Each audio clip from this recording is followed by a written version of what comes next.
Our salvation is finished work of Jesus Christ. It is not us, but it's the work of the Lord Jesus Christ. Thank God, our salvation is complete. We don't need to contribute anything because it is already complete. Amen. Okay, so this time, di tayo magtagal. And let's proceed po sa ating Bible reading. Proverbs chapter number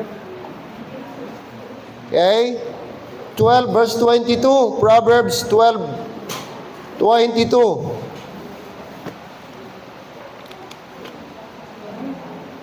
Chapter 12 verse 22. Sa mga walang Bible, paki-share po ninyo ang inyo pong Bible, please. Sa inyo pong katabi, para po na mabasa natin at mabasa din po nila yung ating binabasa. Chapter 12 verse 22. Okay, let's read. Ready, go. Lying lips are abomination to the Lord, but they that deal truly are His delight. One more time, please. Lying lips are abomination to the Lord, but they that deal truly are His delight. Amen. Dear Lord and gracious Father, thank you for today. Thank you, Lord, for your mercy, your favor, your abundant grace, Lord, sufficient every day. Today, Father, we come to you with humility, acknowledging that we can do nothing by our own strength, by our own ability. We acknowledge our insufficiency, our inability, and that, Lord, we need you.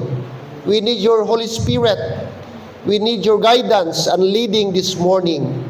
I pray that you would, Lord, empower us today, enlighten our mind that we may be able to comprehend and understand the very word that we're going to study, especially, Lord, about this topic. May our hearts be receptive, may our spirit and our heart are teachable upon thy word.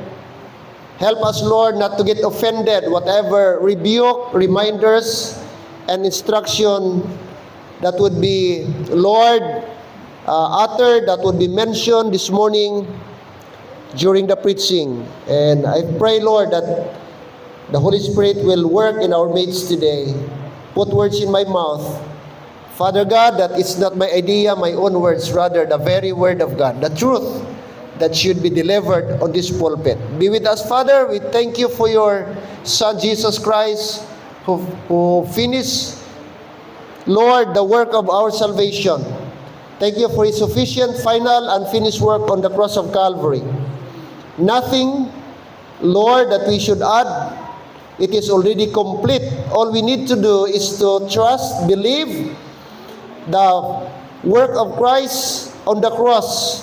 Thank you for the precious blood. Thank you, Lord, for the Son, the Lord Jesus Christ. Thank you for His ultimate sacrifice, bearing our sin.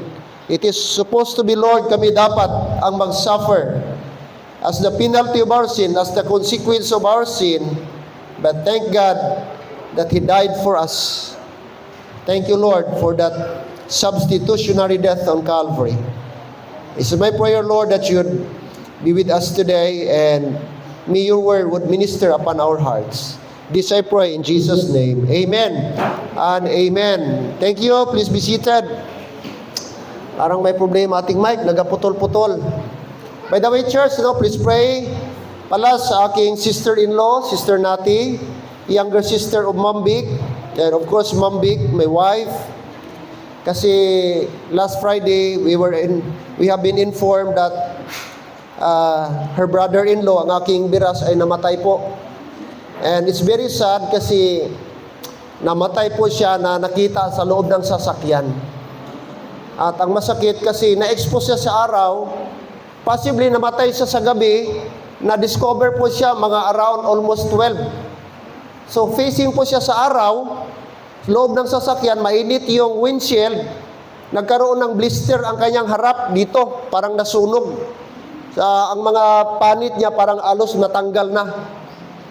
nasa, sabi ng embalmer kahapon nakausap ko, nasa state of decomposition na. Kasi pala pag nalamigan ng katawan, nainitan, mas madali siyang ma-decompose. Kaya maraming tubig, gidrain siya kasi ilang hours na po siya.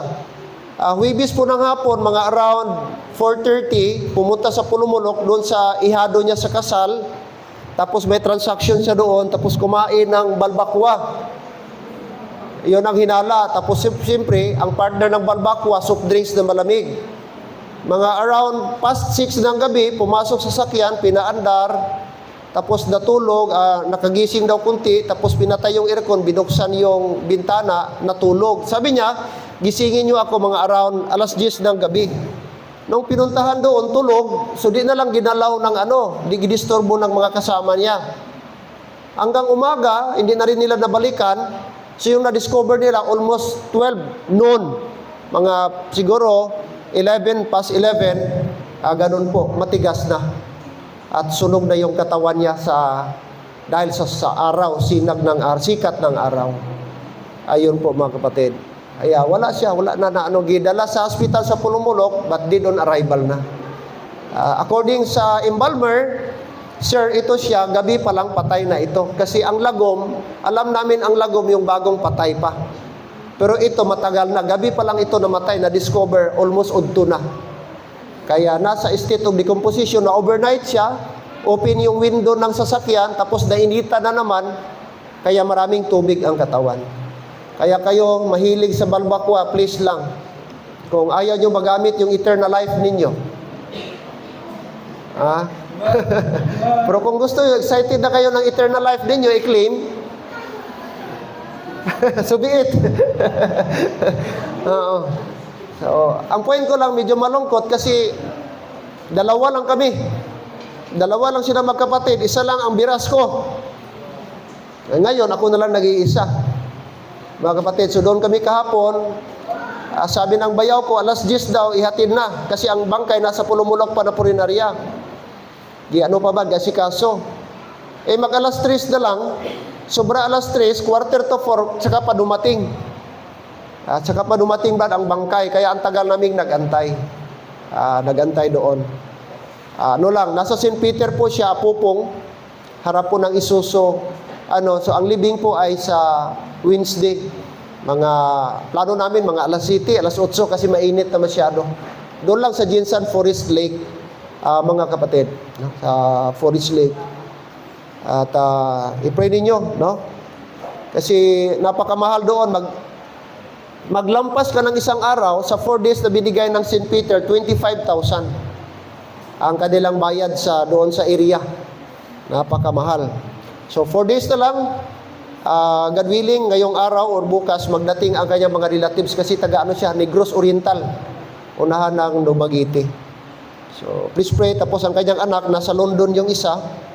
So no way na makauwi kasi masyadong mahal.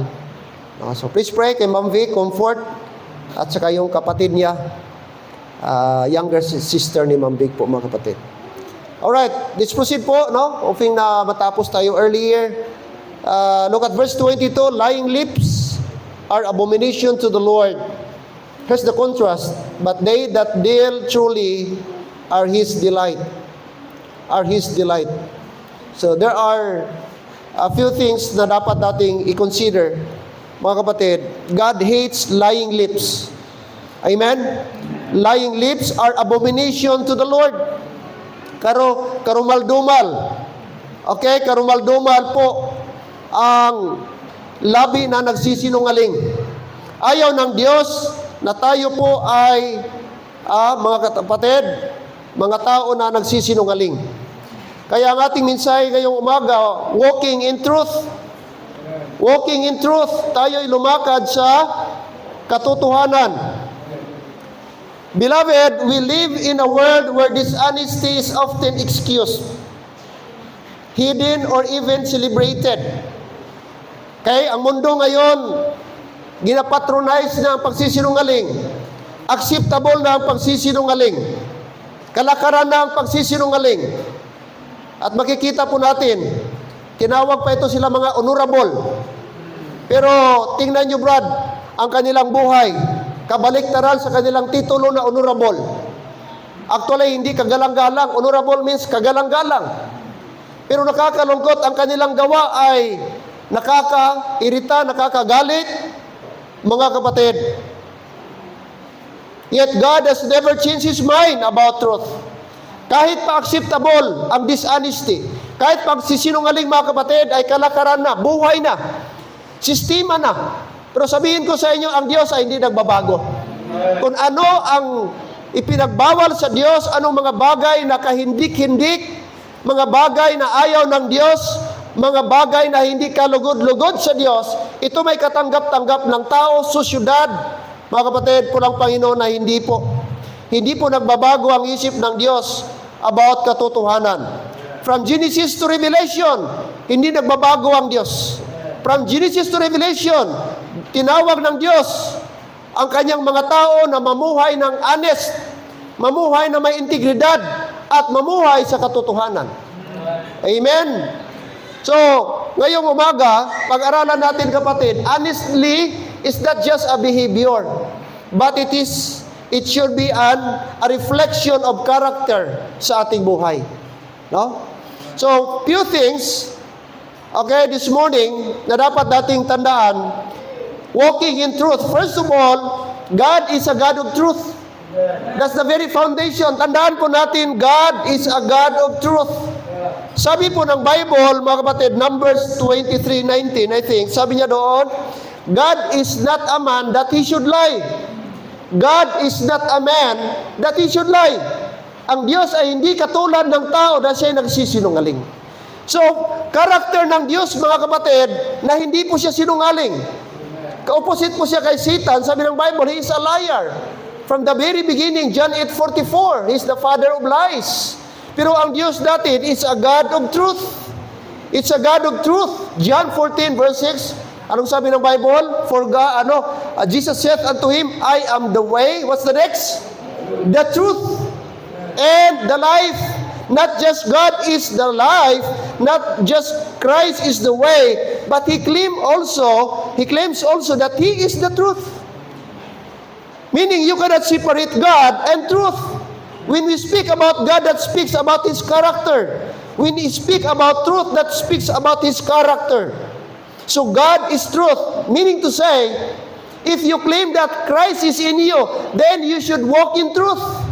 When you see that you are Christ believer, Christ child, then it should reflect the character of God in our lives. It's very hard, mga kapatid, magsabi tayo, may Diyos tayo, may Kristo tayo, ligtas tayo, pero namumuhay tayo sa kasinungalingan. Napakahirap ata yung paniwalaan, mga kapatid. Ibig sabihin, kaakibat po, yung word na Christian, mga kapatid, automatic yun, kaakibat yun, tinatawag doon, truth at honesty. Amen. Dapat pag sinabi tayong Christian, dapat ang reflection, ang connotation po yon, ang message na dinadala natin ay mga honest ito. Gaklim ito Christian, ang mga tao itong sincero. Ang mga tao ito ba na nagalakad sa katotohanan. Hindi lang po easy na mag-claim tayo na Christian. Tapos, ang buhay natin ay hindi nakikita ang tunay na karakter sa isang Christian. At part sa pagiging Christian, ang pagiging honest. Hindi mo lang kiniklaim na honest ka. Dapat nakikita mismo sa buhay mo, sa buhay ko, buhay nating lahat, ang Christianity.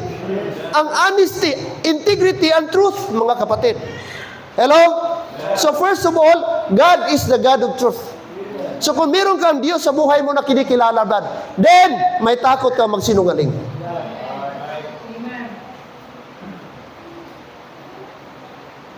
God is a God of truth.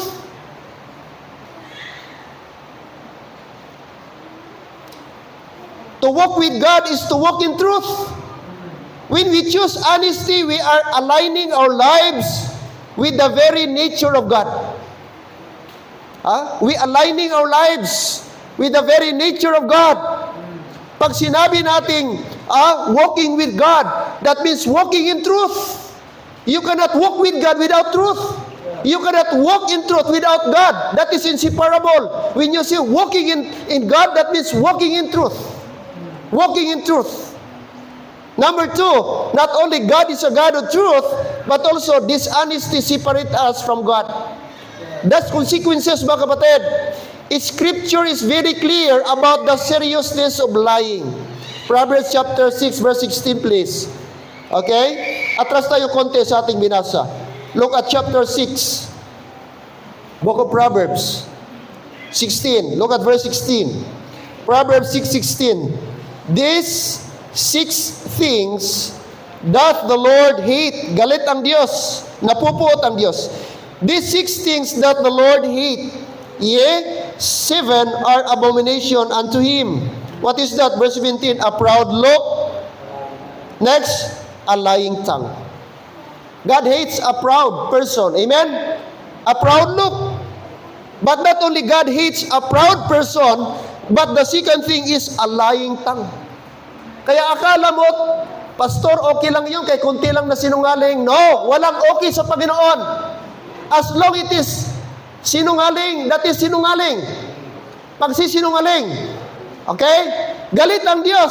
Hindi nalulugod ang Diyos sa mga taong sinungaling. Anong sabi niya, Brad? Doon sa Revelation 21:8, and all liars, but the fearful and abominable, and whoremongers, and murderers, and sorcerers, and idolaters, and all liars shall have their part, which the lake of fire, which burneth with fire and brimstone. Okay? So ang Diyos mismo, mga kapatid, gideclare niya na He hates lying tongue. Lying tongue. His scripture is very clear. All liars shall have their part in the lake which burneth with fire and brimstone. Don't you know, mga kapatid, that lies damage trust and destroy relationship? Amen. Lies damage trust and destroy relationship. Kapag ka na-damage na po yung tiwala, kapatid, mahirap na po yung ibalik. At marami pong nasisirang relasyon dahil sa dishonesty. At mag-asawa, makinig po kayo. Magduda po kayo kung mister ninyo dati walang password, ngayon may password na. Misis yun nung una, cellphone niya walang password, ngayon gilagyan na ng password. Magduda kayo kung bakit ang cellphone hindi na pinapabasa, hindi na pinapahawakan. Nagagalit kung hawakan. Isang clue na yun, mga kapatid, that something is wrong. Kasi pag wala kang tinatago, bakit ka takot? Kung wala kang tinatago, ba't ayaw mong ipabasa? May password sa Facebook, o kung ano-ano pang mga account, ayaw mabuksan. But something is wrong. Cellphone ko andyan. Minsan, pag nag-ring yan, sabi ko, Mambik, pakibasa. Mami, pakibasa. Mami, pakisagot. Ako, wala ko kapang hilabot sa cellphone niya. Pero siya, minsan, ginapa-open ko sa kanya. Bakit ka? Pag may tawag, palayo ka. Hello, hello, hello, hello.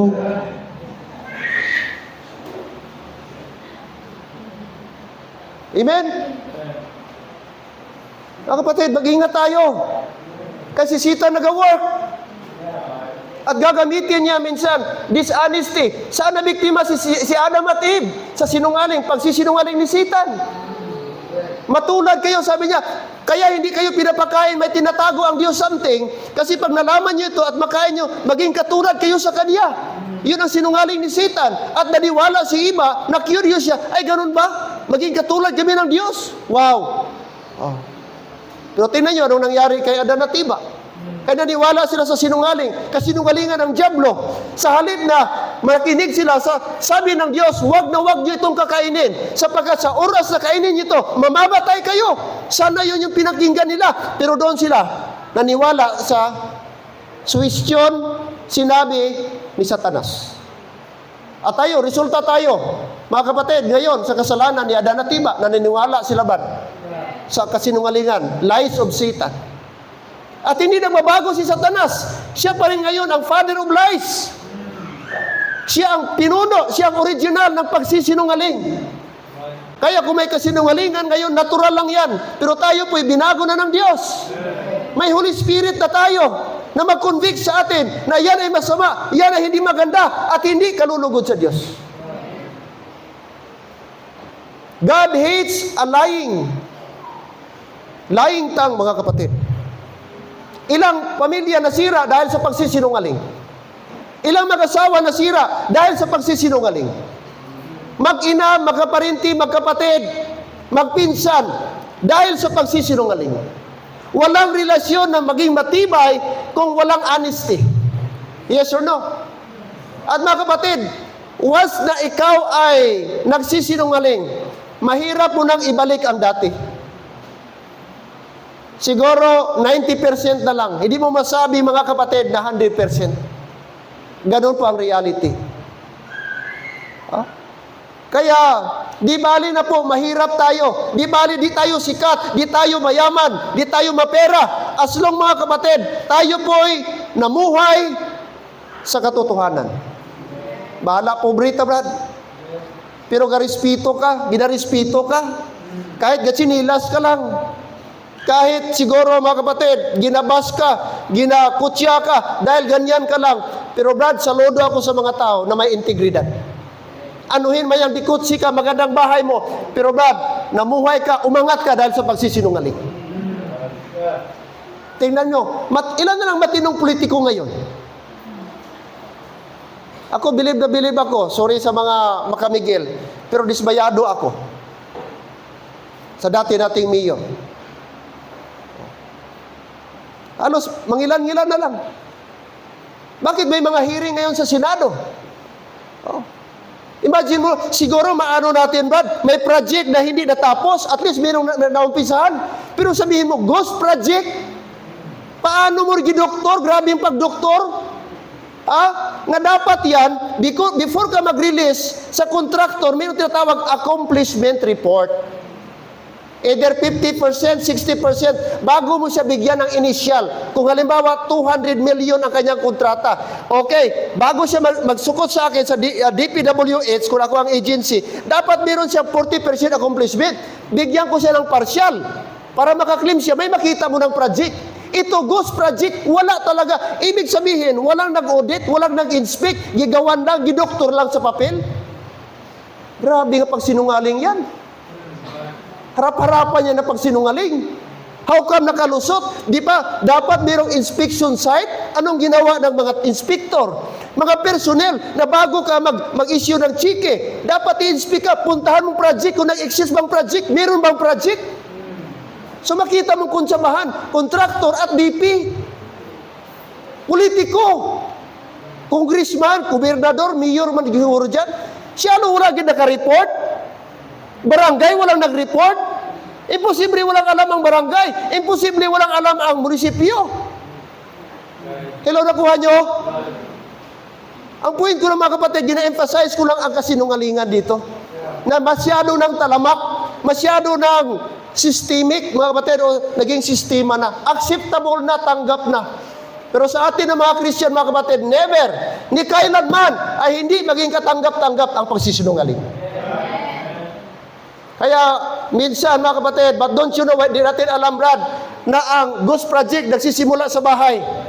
Mang, may project kami, pero wala gali. Ghost project gali. Oo, may alamutan kami, Mang. Ganito, tag 50, Mang. Kay magbakal daw kami, mag-contribute kami ceiling fan. Kaya sabi ni teacher, init daw. Kailangan kami mag-contribute para, wala gali. Ghost project. Pagpunta doon, wala man, ma'am. Pag PTA meeting, mami, nag-alamutan ka mo daw, mag-ano daw kayo, contribute daw tag 50 estudyante para daw ibili ng ceiling fan para sa mga sa wala man. Daw na ido yan.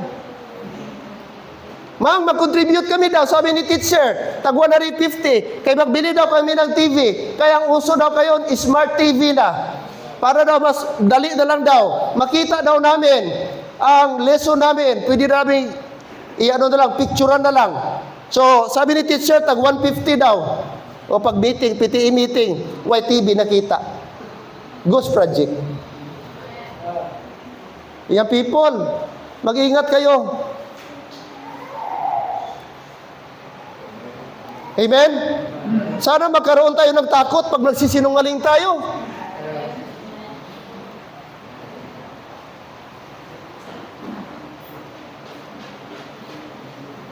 O Alexis, diyan ka halin aga. Away mga drill ako Way ko naglakat. O diyan lang sa kapitbahay. Kapitbahay, way na kaabot na gali sa ibang barangay dito na sa Santa Cruz.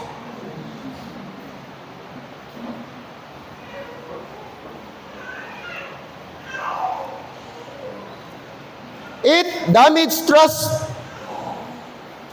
Tatay ko, may istorya, Brad. Nung maliit pa kami, meron daw, Brad, shepherd, nagabantay ng tupa, karniro. Tapos sa unahan, may mga harvester ng grapes. Harvest ng grapes. Sabi ng bata, di naman bata, teenager, mga around 16 years old. Sabi niya, wolf, wolf, wolf. So, ano naman, Brad, tumakbo yung mga tao. Tiningnan nila, sana yung wolf. Pagdating doon, tawang-tawa yung bata. Tawang-tawa, sabi niya, wala, joke-joke lang daw niya. So, ano naman, second basis mga kapatid, the same pa rin senaryo. Singgit naman siya ng wolf, meron daw wolf datake sa kanyang tupa. Punta pa rin yung mga tao, akala nila ano. So, to make the story short mga kapatid, third time, singgit naman siya wolf, pero this time totoo na. Meron na talagang wolf, Brad. The following day, nagdoon, tapos nagsinggit siya kay may mga wolf talaga. Ang mga tao, di na nakinig. Sabi niya, huwag kayong makinig. Ginaprank lang tayo niyan. Ginajoke lang tayo niyan. Ginagawa tayong tanga ng bata na yan. Pero mga kapatid, this time totoo na. At you know what? Naubos yung kanyang alagang hayop. Giatake ng wolf. Ano ba yung wolf? Yung wild dog. Wild dog. Mga kapatid, patay. So my point is, huwag kang mag-joke-joke. Kasi time will come, wala nang maniwala sa'yo. Sobrang kakalabutaw? Sige ka ka-joke? Halos wala nang seryoso? Mga kapatid, maubusan ka ng mga taong maniwala sa'yo. Time will come, kahit seryoso, totoong sinabi mo, hindi na maniwala sa'yo. Sapagkat nasanay na sila sa'yo na nagsisinungaling ka. Ganon din sa pulpit. Dapat huwag nating gawing joker ang pulpit. Huwag nating gawing, hindi ito comedy bar. Dapat ang salita dito, huwag tayo mag-storyboat dito, mag-storbot. Iwasan natin yan. This is secret place, this is pulpit, this is altar. It is supposed to be the Word of God. Ang ma-preach dito, hindi yung gawa-gawang istorya ng tao. Dapat walang halong hindi salita ng Diyos dito. Ang masabi, sapagkat sagrado ito na lugar. Amen. God hates a lying tongue. Iwasan natin magsinungaling. Kung negosyante ka, be honest. Kahit kunti lang ba ng income mo, God is going to bless you if you're honest. Amen. Huwag tayo manglamang. Uso ngayon, scammer. Normal na ngayon mga scammer. Kahit ano na lang sabihin, kahit ano na lang, hindi totoo para lang makaganar, para makakuha, para maka-income. Manloko ng tao, manlamang ng tao for material gain. Pero mga kapatid, you know what? Don't you know, ang balos na sobra pa. Once nang lamang tayo kapatid, God hates a lying person. At you know what? Ito yung nakita ko. Mostly sa mga tao ba, nagapasaka? Iba ko na illustration. Yung nagapatanto? Yung nagapalinding ba? Mostly mga kapatid. May kapitbahay kami dyan sa Osita, very known. I will not mention the name. Pero mga kapatid, napatay ang bana. May-ari siya ng gasoline station. May laking building dyan. Noong una, may radio station dyan na building, Garinta. Mga kapatid. And you know what, Brad? Ang babae namatay cancer. Lahat na ATM ng taga City Hall nandun sa kanya. Grabe ang saka, grabe ang increase mga kapatid. 5-6. Pero mga kapatid, ang mag-asawa napatay, puro may sakit. Ang malungkot, babae, stage 4 cancer. Ovarian cancer. Sa ovary? Oh, mga kapatid. Kaya, wag kang mag-attempt, wag kang maging masanay. Yan people, wag kayong maging masanay, magsinungaling. Oh? Hindi po maganda ang pagsisinungaling. Walang maidulot na maganda ang pagsisinungaling. Amen? Walang maidulot. It's better, mga kapatid, prangkahin mo, istoryahon mo, kaysa maggawa-gawa ka, mag-imbento ka ng istorya. May mga tao, gikidnap ko. Ay, pwede ako kahiram ng pira kay si ano nagkasakit, bata ko, misis ko, pamilya ko, emergency. Tapos, hindi pala totoo. Paano kung maging totoo? Sabi ni Lord, sinungaling ka, marunong ka, magaling ka maggawa-gawa ng istorya. Sige, this time, gawin kong totoo. Oh, anong mapala mo? Brad, huwag tayong magawa. Para lang makakuha ng atensyon, simpatiya ng tao, magawa ka ng istorya, mag-imbento ka.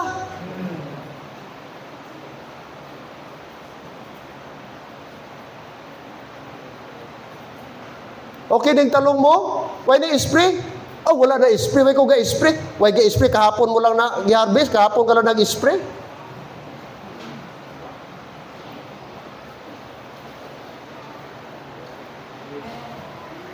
Nakalungkot ang mundo ngayon, mga kapatid. Very seldom na lang ang mga taong honest. At sana, kung mayroong mga rare na mga tao ba na honest, dapat tayo po ng mga Christian. Amen? Tayo, di bali na ibas, di bali na mga kapatid na tayo po layuan ng mga tao sapagkat tayo stricto, tayo ay ayaw natin ng sinungaling. Di bali na, as long Brad, approve tayo sa harapan ng Diyos. As long nalulugod natin ang Diyos, di bali mag-isa ka. Ang mga tao accepted ang pagsinungaling. Mga kapatid, but we need to walk in truth. Amen. I don't care, mga pastor lalayo sa akin. I don't care, di na nila ako kabiganin. At maraming mga pastor, ayaw na, wala na sila nag-text, wala na. Oh, nung una na, di pa tayo RD mga kapatid, kinukuha ako, makabisit ako, pero ngayon, ma-feel ko talaga ang iba na. I don't care. So what? Kung ano, as long kakampi ko, nasa truth ako mga kapatid. Di ako ma-pressure. Because God is with me. Usahay doon tayo sa applause of men, doon tayo mga kapatid, mas masyado tayong doon tayo sa relasyon, binibigyan natin ng emphasis ang relasyon ng tao more than sa relasyon natin kay Lord. No, it should not be, mga kapatid. So be it, kung layuan ka ng mga tao, as long you are walking in the truth, basta katotohanan, kapatid, wala kang dapat ikatakot. Dishonesty separate us from God. Ang pagiging dishonest, yun ang magpapalayo sa atin sa Panginoon. Mga kapatid. Okay? So, huwag po, mga kapatid. It damages relationship and harden the heart. What may begin as small lie often grows into habit that enslaves the soul. There's always consequences, mga kapatid, sa pagiging dishonest. Have you remember, Brad, kay Gehazi? Gehazi, the story of Naaman, Brad? And Gehazi, I think chapter number 17 ba yan, book of 2 Kings. Ito si Naaman, Assyrian captain, nagkaroon ng sakit na leprosy. Tapos may damsel sila, nakuha nila captive. Sabi ng young lady, itong babae na ito, sabi niya, Ma'am, doon sa aming lugar, may propita na kayang pagalingin ang sakit ni Sir. Meron kaming prophet doon. Pumunta si Naaman, nagkaravan sila, pinuntahan niya at gimit siya. At sabi ni Elisha, alright, bumaba ka, Gehazi, sabihin mo na i-dip ni Naaman ang kanyang katawan doon sa Jordan River 7 times para siya'y gumaling. Pero nagalit si Naaman, na-offend siya, upset siya. Bakit? Gusto niya VIP treatment. Akala niya, bababa si Prophet Elisha, i-meet siya, tapos i-pray over siya. Pero, ang sabi ni Elisha, baba ka, bigyan mo ng instruction, pupunta sa Jordan River. Nagalit siya, oras, gusto niya VIP treatment. Ikadua, sabi niya, wala bang ibang ilog na mas malinis kaysa Jordan River? Bakit sa kadaming ilog, bakit Jordan River? Sapagkat alam nila, Jordan River, siya yung catch visit. Lahat ng mga sapa, Brad, bagsak sa Jordan River, kaya medyo marumi. Pero gitis ni Elisha ang kanyang obedience. Kaya alam ni Elisha na ito si Naaman, entitled na tao, may posisyon, gusto niya VIP treatment. So gusto niya, sana mawala yung pride. So ayaw pa, gustong ayaw niya. Pero later on, giulu-uluhan siya ng kanyang mga tauhan. Sir, why not i-try? Andito na rin tayo, i-try mo. So punta siya sa Jordan River. Tapos gilublob niya. And the Bible says, kung anong instruction exactly man, sabi ng Bible, after 7 times, gumaling siya sa kanyang leprosy. Sa tuwa niya mga kapatid, bumalik siya kay Prophet Elisha, pero hindi pa rin siya gimit ni Prophet Elisha. Sabi kay Gehazi, gusto niya mag-offer something, Babylonian garment o magandang damit, silver and gold, gi-offer niya. Bilang pasalamat niya, pag-appreciate niya, na gumaling siya. Pero sabi ni Prophet Elisha, no, hindi namin kailangan yung ano mo. Sa'yo na lang yan. So umalis si Naaman kasama ang kanyang mga tauhan, pero while on their way, ginarit ko lang, paraphrase ko lang istorya. While ga-travel sila na-notice ni Naaman, ay parang may nakasunod. Sabi niya, ipahinto mo yung chariot. At nung lumapit mga kapatid, nakita niya si Gehazi, ang bata-bata ni Prophet Elisha. Gehazi, anong concern? Ay, sir, nagbago kasi ang mind ng aking boss, si Propeta Elisha. Sabi niya, kung pwede daw, kunin na lang niya yung gi-offer mo kanina, yung silver, yung gold, at saka yung magagandang damit, kung pwede, walang problema. Yun pala, sige, gibigay. Without the knowledge, si Prophet Elisha ba? Dumating, saan ka galing, Elisha? Umalis ka ba? Hindi po, sir, dito lang po ako. Sinong nagturo sa iyo magsinungaling? Mula ngayon, ang sakit ni Naaman ay dadapo sa iyo at dadalhin mo hanggang kamatayan. Nasa Bible yun, kapatid. At sabi ng Bible, umalis sa harapan ni Elisha si Gehazi na naging puti katulad ng isang snow. At nakakalungkot mga kapatid, namatay si Gehazi na dala-dala ba ang sakit na kitong. Bakit? Dishonesty. Gumawa siya ng istorya. Akala niya matakpan. Akala niya di siya ma-discover. Akala niya, Brad, na matago niya forever yung ginawa niya. Pero siyempre, of course, propita, alam niya, Brad. Kahit di niya nakita, di siya sumama. Alam niya ang ginagawa ng tao na ito. At bilang judgment, sabi niya, mula ngayon, ang sakit na nakay Naaman na umalis ay dadapo sa iyo. You see, Brad, seryoso ang pagsisinungaling. Meron tayong process ngayon, although hindi pa acceptable sa korte, yung tinatawag lie detector test. Na ang tao merong aparato ilalagay dito, dito mo, dito, heartbeat mo, lahat. Tapos tatanungin ka, investigaran ka, interrogate ka, totoo bang sinasabi mo? At doon sa aparato na yon, malaman nila kung nagsisinungaling ka. Facial expression mo, pinapawisan ka, heartbeat mo hindi normal. Kung ang normal ay 72 per minute, ang heartbeat mo, pwede doon, maging 80 na, maging 85 na. That means, nga pwede, Brad, dahil doon, ma-identify ka, ma-determine nila, ikaw ay nagsisinungaling. Although, hindi pa yan acceptable sa korte ngayon, pero pinag-aralan na yung lie detector test, possible na basihan someday na maging guilty ka. But of course, at the end of the day, mga kapatid, Diyos pa rin ang nakakaalam. Huwag tayong magsinungaling, church. Huwag tayong mamuhay ng kasinungalingan. God hates dishonesty, lying tongue. And time will come, wala nang taong maniwala sa iyo.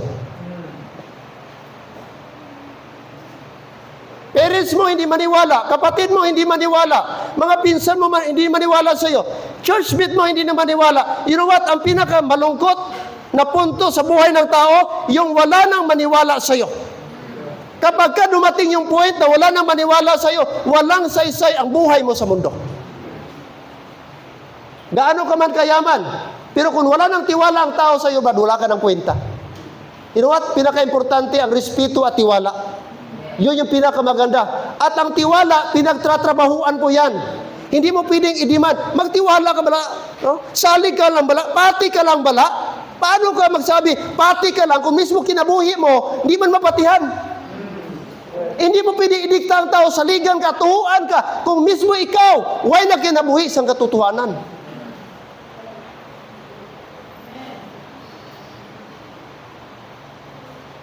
And sad to say mga kapatid, even mga pastors ngayon, may mga pastors sinungaling. I tell you, ginagamit ang pulpit sa pagsisinungaling. Yes. Nakakalungkot, ginakurap ang pulpit, ginagamit ang pulpit to manipulate people na naging blind and deceived. Kaya pasalamat tayo, we have the Word of God na constantly nag-remind sa atin. Amen. Colossians chapter 3 verse 9. Please open. Malapit na tayo matapos. Colossians chapter 3 verse number 9. Colossians 3. Ito ay Pauline epistle. Para ito sa atin. Kay sulat ito ni Apostle Paul. Chapter 3 verse 9. Ready, go. Lie not one to another, saying that ye have put off the old man with his what? Deeds. Lie not one to another. Lying ito, hindi ito lie na maghihiga. Oh, lying ito pagsisinungaling. Huwag kayong magsinungaling sa isa't isa. Yun ang pagkasabi. Lie not one to another, saying that ye have put off the old man with his deeds. Nalansang na, napako na. Patay na yung ating old nature, ang ating Adamic nature. Amen? Kaya ang ating bagong theme dito, mga kapatid, I am what? Crucified. Nalansang na, Brad. Na-crucify na ang ating old person. Atong old nature na crucified na with Christ. Kaya sabi ni Paul, I am crucified with Christ. Nevertheless, I live. Yet not I, but Christ liveth in me. Amen? Christ liveth in me. Ang taong may Diyos ay hindi namumuhay sa kasinungalingan. Because Christ liveth. God requires honesty not only in speech but in conduct. He that faithful in that which is least is faithful also in much. True honesty shows itself in business dealings, family life, school, work, and even private thoughts, especially when no one else is watching. Doon mo malalaman ang taong honest kung siya nag-iisa. Doon mo ma-determine ang tunay na tao na honest kung siya lang isa. Anong ginagawa niya? Kung walang tumitingin sa kanya. Amen.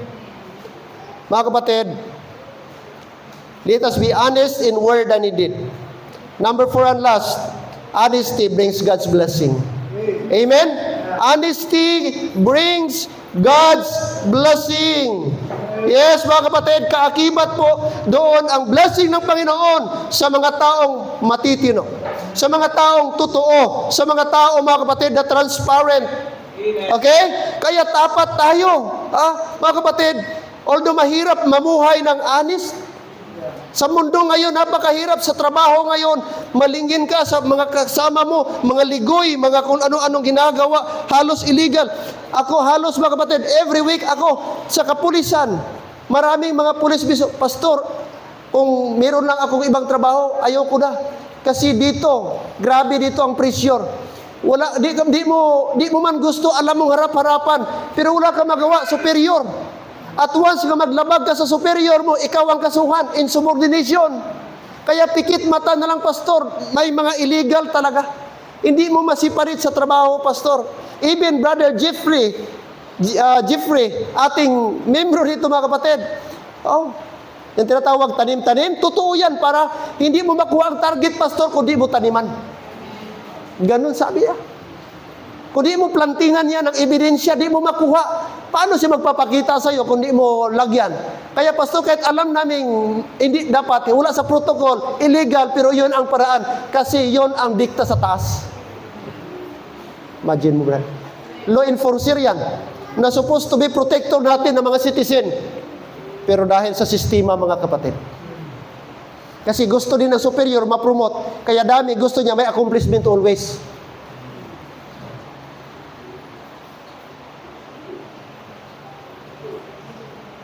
But sa atin, mga kapatid, honesty may cost us in the moment, but it bring peace, credibility, and God's favor in the long run. Masarap po mga kapatid, yung po natutulog ka na wala kang takot. Sapagkat wala ka na agrabyado. Meron kang peace of mind. Pag lumakad ka, confident ka sa labas, saan man, gabi man, araw man, saan man na lugar, sapagkat maka-eye to eye ka, sapagkat masabi mo, wala ka nilokong tao. Tao ka na hindi ka ng lamang. Tao ka ba na wala kang inapakan. That's why meron kang peace of mind. Pero pag may ginagawa kang hindi maganda, masaya ka man tingnan kapatid, but deep inside, alam mo, sapagkat ang iyong konsyensya ni kailanman, hindi mo kayang patayin. May magdidikta at magdidikta.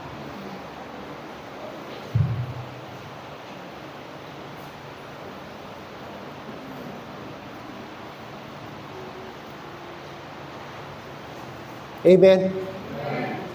Alam ko ba, mahirap? Very challenging. Totoo, mahirap ito. Sa nature ng paligid natin ngayon, kapatid, kahit saan ka, napakahirap ang pagiging honest. Marami kang kalaban. Maraming lalayo sa iyo. Pero like I said, sana church, huwag tayong matakot. Mga kapatid, before I close, shorten ko lang ito mga kapatid. Let us be known, church. Let us be known as people of truth in word of deception. Let our words be trustworthy. Let our lives be transparent. And let our honesty point others to Christ. Ephesians chapter 4 verse 25, wherefore putting away lying, speak every man truth with his neighbor. And that's why may we walk in truth for the glory of God. Amen? Let us walk in truth for the glory of God. Because God is truth. And children of God are supposed to walk in the truth. Kahit kunti lang tayo, mga kapatid, kahit layuan tayo, importante lumalakad tayo sa katotohanan. Okay? Nasa side tayo, mga kapatid, na kung saan ay nandun tayo. Okay? Ang kalooban ng Diyos ang ating pong sinusunod. Okay? Anong sabi ni John? Okay? Sabi niya, 3 John, anong sabi niya kay Giyos? Kay Giyos, mga kapatid, and we will close with this. 3 John, anong sabi niya? Look at verse 1. Okay? 3 John, verse 1. Wala man itong chapter, kaya isang chapter lang ito.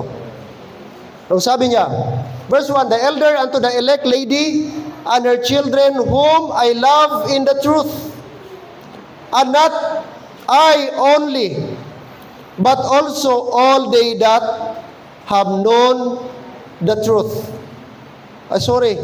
Si Kanjan ang aking nabasa. Okay. 3 John, the elder unto the well-beloved Gaius, whom I love in the truth. Bakit tinawag siya ni John? Hindi lang po beloved, pero brad, gi-emphasize pa niya, well-beloved. Wow! Well-beloved, pinakamamahal.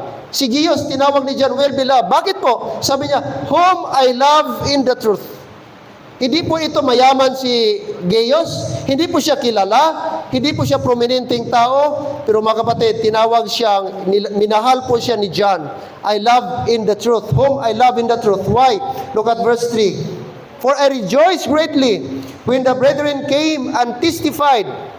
When nag-report kay John, may nag-testify kay John about kay Gaius. Anong ginawa ni Gaius? When the brethren came and testified of the truth that is in thee, even as thou walkest in what? The truth. Wow. Ano makapagpaligaya kay John, Brad? Nung nalaman niya si Gaius walkest in the truth. Alam niyo, ito din makapagpaligaya sa pastor. Hindi ba yumaman kayo? Amen?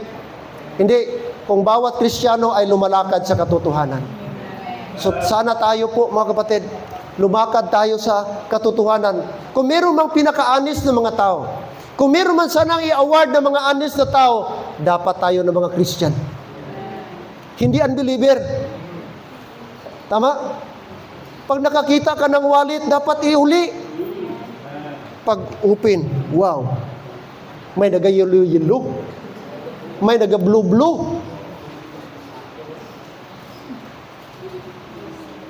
sabi ng batas, narinig ko Brad sa vlog, kahit pala daw, ang punong kahoy ng kapitbahay mo, pumasok sa bakuran mo, sa teritoryo mo, yung sanga, unless na mahulog, di mo pwedeng kunin. Ayon sa batas, pagmamay-ari pa rin ng kapitbahay, yung prutas na yan, halimbawa, mangga, pumasok yung sanga, tapos ang bunga nandun na sa bakuran mo, pumasok sa pader mo, hintayin mo na mahulog bago mo kunin. Kaya sa batas, pagmamay-ari pa rin ng kapitbahay, as long nakaatas doon sa sanga. So, himuon mo, uyugon mo para mahulog. Ang sanga. Kung di ka kahulat mahulog, hulugon mo para legal na to. Di tama ba na, Pastor? Mag-ampo kayo magbagyo. Para kusugangin sa amon to karon dabo na durian Indian Mingo. Kaya ang sanga sa kapitbahay nag-transfer sa amo. Pero excited na tani ko, giputos-putos ko pa. Ay abaw! Nagliga Domingo. Gi pa lang harvest. Mga sanga na lang kag mga dahon ang nahulog. Siling ko pagkabastos. Ginhawa ta kahulat-hulat diri nga makatilaw to sa Indian Mingo. Gapanilag lang sila, inoobserbahan lang nila. Kay alam nila pag Sunday walang tao sa bahay. May kudal ako, may sin ako, pero pinasok, gigabitan ng siringit, nga daw may salibot, anong tawag sila? Kabastos ng mga tao. Sabi ko, wala gid sila plano patilawon ko ba? Ginhawa ko gani kasilig-silig dito sa O sabi ko, sabihin ko sa kapitbahay, Sir, udon na lang nato ning sanga diri kay kapoy daw ko kasilig, way ko katilaw. Yung katilaw. Mga kapatid, let's be honest, amen? May cellphone, mga driver. Sinong driver dito? Brother Maki, sino pa? Brother Bernard, sino pa? Dua lang? Dua na lang? Oh. Common na ba? Minsan may iwan. May wallet, may cellphone. Ano pa? Ang common na may iwan. Bag. Ang laptop, hindi masyado kay visible man. Itong cellphone talaga at wallet. Mostly, yan ang common na nahuhulog. Nakikita. Nakakita ka na cellphone, Brad Bernard? Dua ka bisis? Laptop isa. Laptop isa? Ba, di na subo. Ang laptop yung balik ko sa Milgya sa Pantuwagit ay ang estudyante sa Pantuwa na gabi. Kaya pagbalik ko dito, ay hindi ko abi nakita sa tubangan sa hindi nga ako mabalik ka na yung asunto na kasayar siya. Pagbalik ko dito, wala na, gibiling ko na lang sa guard. Wala na, dito na sa Kuan, Palawan? Gibiling ko na lang sa gibiling ko na lang sa guard. Gibiling ko na lang guard, kasi kung mawasi ka likod dandan, hindi na basta magbalik man itong estudyante. Nasa kila sa reta, gina kong kontak number ko. Kasi mo, ano na akong kontak ng guard sa akin. Huwag kontak? Basin ang guard, gitagaan, ikaw wala. Mga 7 months na. 7 months. Next time, sa mas maganda mas safe, radio station. Radio station. Wag yung security guard. Kaya minsan yung security guard, may temptation din yan. Paano mo masabi na giuli niya? Paano ma-locate ng estudyante na nandun? So mas safe talaga, di doon ka sa radio station para mapanawagan. Kay, mga kapatid. So blessing, amen? Kadua, cellphone at laptop. Pwede na yung laptop kahit, di ba niya alam siguro yung brand. Kung kahit 5,000 yun, Wallet isa. wallet pa. Dirigig kuha sa may search. Taga, si brother. Ang kanya kong gusto. Ganon. Nagtunga ka mo ni Badadar? Siya ang nagkontak dito sa... Siya nag-contact? Paano mo lamang i-contact niya? Ay, siya kamalipot ko. Tapos siya ba, kumbaga na... Siya may idea, abi nga kung paano Istorya tayo niya, Badadar. Bita, serious mga kapatid. Amen?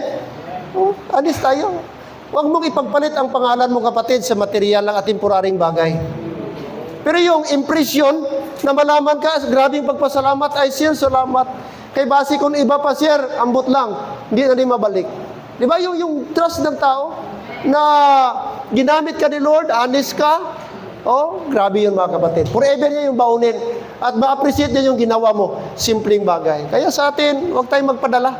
Temporary lang na bagay, huwag tayong magpadala ba sa ngayon lang ang ating, Brad, ang epekto niya.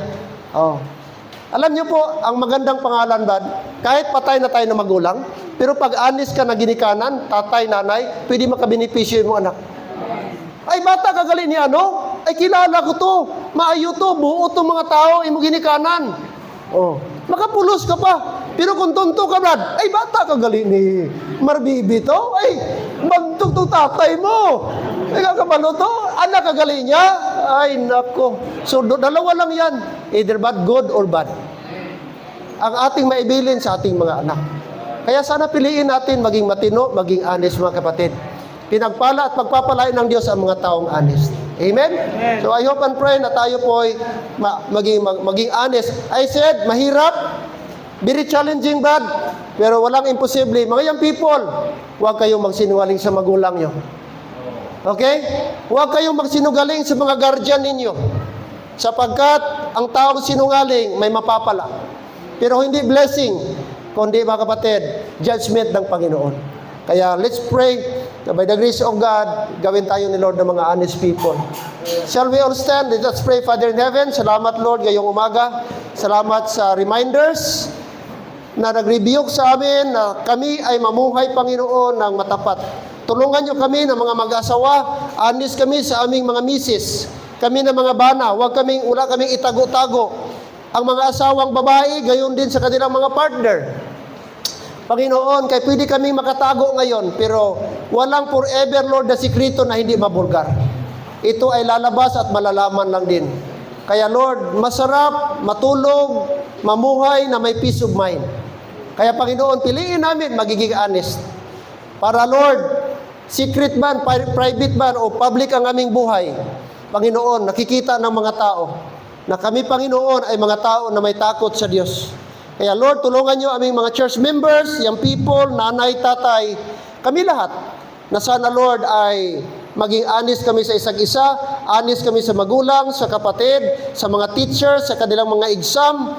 Tulungan niyo sila, Panginoon, aming mga young people, na huwag silang mangupya, huwag silang magsinungaling ng kanilang mga answer. Dapat yung answer nila galing sa kanilang pinaghirapan. Kaya Lord, kaming lahat, mapanegosyo man, tricycle driver, ano man Lord, dapat honest kami sa lahat naming ginagawa. May nakakita man o wala, tandaan namin may Diyos nakakita sa lahat na oras. Kaya Lord, I pray na pag tinanong ng mga magulang, anak, meron ka na bang migo? Dapat ang sagot, wala. Dapat totoo, Panginoon. Kaya Lord, I pray, kaming lahat, Lord, kung meron man kaming mga transaction, help us na maging honest kami. Kung ano ang dapat, ano ang kondisyon, ano ang status, sabihin namin ang totoo. Panginoon, kung meron kami mga bagay na binibinta, dapat alam ng customer, alam ng lahat, Panginoon, na ito, Panginoon, ang kondisyon. And I believe there is blessing sa mga taong honest. Gina-promote mo ang mga taong honest. Gina-bless mo ang mga taong honest. Pero Lord, sabi ng Bible, a lying tongue is abomination unto the Lord. A lying lips is abomination unto the Lord. But God is delight sa mga tao, Lord, na lumalakad sa katotohanan. So kami lahat, Lord, help us na lumakad kami na may katotohanan sa aming buhay. As you bow your head and close your eyes, Christians, yes, short reminder lang ito sa atin, pero malaking impact ito sa atin na ma-remind tayo na mamuhay tayo ng tama, mamuhay tayo ng honest sa harapan ng tao at harapan ng Diyos. At nangako ang Diyos, there is blessing in honesty. There is prosperity, there is promotion, there is God's favor in honesty.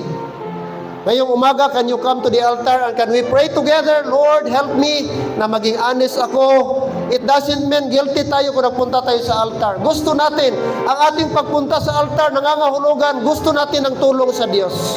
Amen. Come to the altar. Kung ikaw ay na-bless, ikaw ay nangusap ang Word of God sa puso mo, ang Holy Spirit nangusap sa puso mo ngayong umaga, huwag mong patagalin. Come to the altar, let us kneel down and pray to God. Lord, salamat sa reminder. Salamat, Lord, sa pag-rebuke sa akin, nanay, tatay ka man, young people. This morning, come to the altar, kneel down and pray to God. Lord, help me, give me strength. Na Lord, ang aking buhay ay Lord, maging kaaya-aya sa inyong harapan. Gusto ko maging honest, gusto ko maging good example, gusto ko ng blessing, Panginoon. Kaya i-bless mo ako na maging honest ako always. Amen.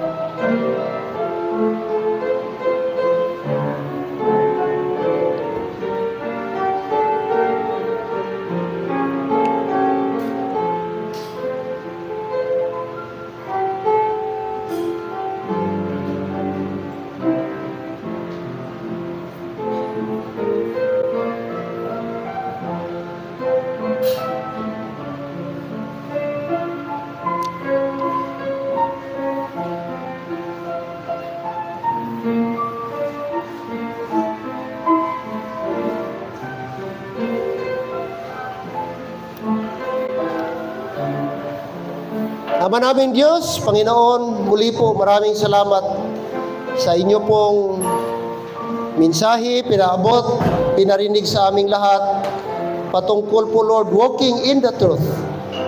Lord, I pray na tulungan niyo po kaming lahat na lumakad kami ng katotohanan. Huwag kaming lumakad ng panluluko, panlalamang sa kapwa. Masarap lumakad na may, Lord, may katotohanan. Kaya tulungan niyo po kaming lahat. Salamat sa mga Christians, believers, lumapit sa altar. Kaming lahat, Panginoon. Maging yung nasa upuan, sana ma-realize nila na kailangan din nila, Lord, ang lakas ninyo upang malabanan namin, Lord, ang mundo. Sapagkat ang mundo ngayon, Lord, napakahirap na. Kontrolado ni Satan. Acceptable na ang pagsisinungaling. At salamat ngayong umaga, Lord, na kami po ay na-remind. Bigyan niyo kami ng lakas, batanggihan namin, Lord, ang mga offer ng Diablo upang hindi kami mabitag ng kaaway. Muli po, maraming salamat today. At sana ang mensaheng ito, even though it is short, pero kaming lahat, Lord, ay na-remind po. At sa aming pag-alis sa dakong ito, sana, Lord, mabaon namin itong mensahe na ito. Binabalik namin, Panginoon, ang lahat na papasalamat at kapurihan sa inyo. Sa pangalan ni Jesus, na iyong bugtong na anak at aming tagapagligtas. Amen at Amen. Amen. I hope na na-remind tayong lahat this morning. This time, ibalik ko po kayo sa ating moderator, Brother Malakias, before ang ating final song.